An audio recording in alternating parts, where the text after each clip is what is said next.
Oi pessoal, quem fala aqui é o Josué em mais um vídeo. Se vocês ainda não viram meus vídeos, e esse daqui é o primeiro, ou aqui, esse daqui ó, é o meu Homem de Ferro. Aí, eu vou fazer ele com armadura a mais. Vocês vão precisar de duas dessas. Pode ser qualquer uma dessas. Qualquer cor. E fazer isso. Espera. Vocês vão precisar disso. Dessa daqui. Duas. Um negócio desse. É uma rodelinha. É um negocinho redondo. E aquele lá que eu usei pro pé. E um desse. E um desse, e um desse, e um desse.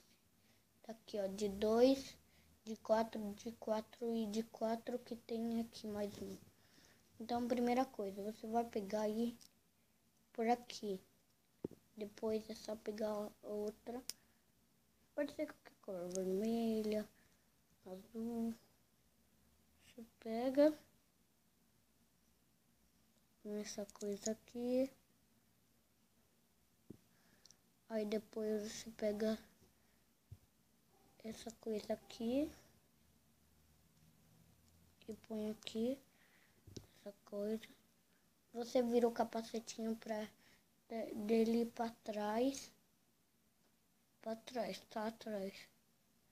E aí você pega, tira isso.